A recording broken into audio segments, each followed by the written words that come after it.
इसके अंदर हमें देखना है किस तरह से इनकरेक्ट बताना है। ओके, एसिड सॉल्युबल पैलेट हमेशा याद रखिए, जब भी हम ट्राइक्लोरोएसिटिक एसिड के अंदर डिसॉल्व करते हैं ऑर्गेनिक सब्सटेंस को या बायोमोलिक्यूल को या टिश्यूज को, तो उसके अंदर क्या होता है कि जो एसिड सॉल्युबल पार्ट होता है उसके अंदर पाए जाते हैं स्मॉल साइज के बायोमोलिक्यूल्स, और जो लार्ज साइज के बायोमोलिक्यूल्स हैं वो एसिड सॉल्युबल नहीं होते हैं। ठीक है ना? तो इस पे लिखा है एसिड सॉल्युबल पैलेट में पॉलीसैकेराइड नहीं, नेवर। एसिड सॉल्युबल में पाए जाएंगे माइक्रो पॉलीसैकेराइड्स।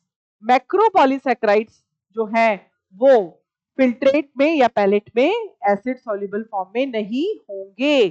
तो इसका आंसर ये बिल्कुल यहाँ पर जो दे रखा है ये फॉल्स है, इनकरेक्ट ही बताना है, यही आंसर होगा।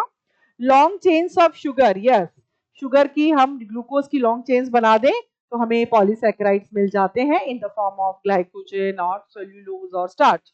होमोपॉलीमर, सेल्यूलोज एक होमोपॉलीमर है और इसकी यूनिट है teachers beta glucose, no doubt, is like this. Energy storehouse in plants, yes it is starch, no doubt.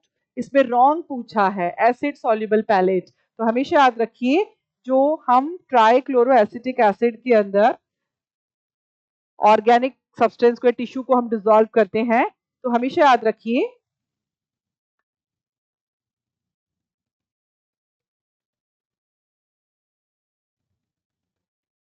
यहां पर हमें मिलते हैं मैक्रोमोलिक्यूल्स, बायो मैक्रोमोलिक्यूल्स,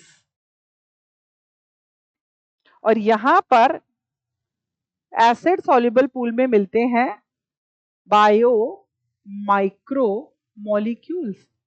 जिनका वजन 800 डाल्टन से कम है वो नीचे हमें पैलेट में मिलेंगे, और जिनका ज्यादा है वो हमें यहां पर रेसिड्यू में मिलेंगे, इस जगह पर रेसिड्यू में। ये ठीक है ना?